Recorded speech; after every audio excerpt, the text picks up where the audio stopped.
All right, today I'm working on my 2017 Jeep Renegade. This would apply to 2015 to 2017, 2015 to 2019, probably even further than that.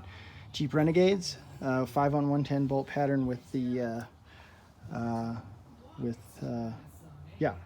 So, today, looking at the rear wheel, same as the front, we have the disc brake, we have the caliper with the pads, and we have this bolt. This bolt here is holding on the brake rotor just to keep it from rotating relative to the wheel flange for the wheel axle or the CV axle there. So what I've been using is these Athena 20mm wheel spacers, and these are different from other wheel spacers because these have the steel lug going all the way through to the wheel flange. So rather than a wheel spacer with your bolts coming through one side, aluminum in the middle, and another set of bolts, these have steel going all the way through.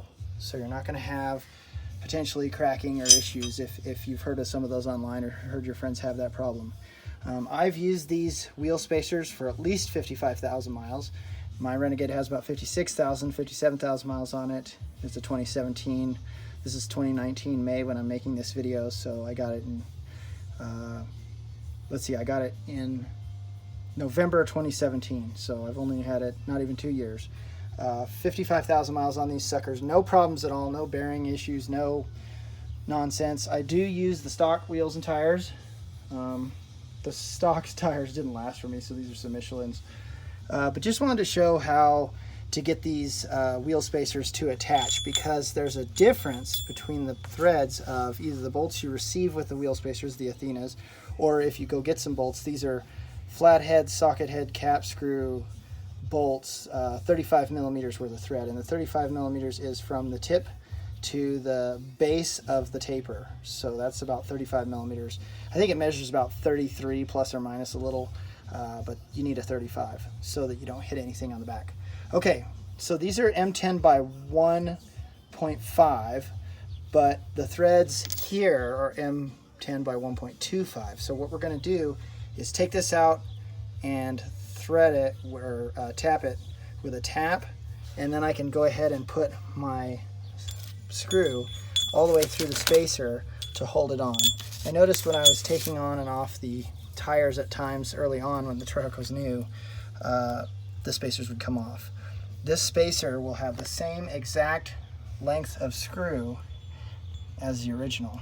So this is the M10 by 1.25 threads, more threads per inch or per millimeter. This is M10 by 1.5. That's easier to come by. You can get those at like Fastenal, and you don't have to worry about trying to thread to this finer thread. This is a coarse thread. So we'll go ahead, take this off, tap it, and then put in the new screw, and it'll hold this spacer on. Now I noticed over time some of the rust actually holds the spacer on too, but Costco keeps getting mad at me because they say, well, you have spacers.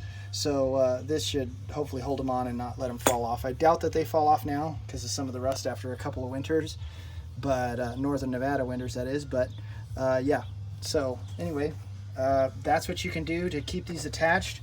I'll go ahead and show you how to take out this screw. This is a 5 millimeter hex on this small screw. It comes right out. That's what holds your rotor onto your wheel flange. Now those are typically not absolutely necessary, but it will rotate relative to the wheel flange if you're not careful. Right now I've got the brakes on, so it's not going to do anything, but in the front, when I was doing this job, the fronts would rotate relative to the other. So I'm going to go ahead and get my M10 by 1.5 tap. I'm going to run it in that hole. I'm going to rethread the hole. There's plenty of meat there, plenty of threads, so you don't have to worry too much about attachment. I could feel a nice long bite there with my screws on the front two wheels. And then tap it, and then go ahead and attach like this. So attach it like this in that hole as you put this on, and it'll line right up and allow you to attach it. And that'll hold those wheel spacers on so that you don't have to worry about it. It'll also let you take them out when you need to do the brakes. Now, the one other thing I would say is I've been using the blue Loctite on these threads, but first I clean the hole because I put a little oil on my tap when I tap the hole. Be sure to put just a small dot. You don't need a lot of Loctite onto this, and that should keep it in there. Also, if you're worried about the head protruding a little bit, that's okay, because at least the stock wheels have a relief in between the holes of the bolts, and that's where your screw will land. So you should be in good shape there. All right, thanks, and hope this helps you out. Like and subscribe. I'm trying to build up my subscriber base. Thanks.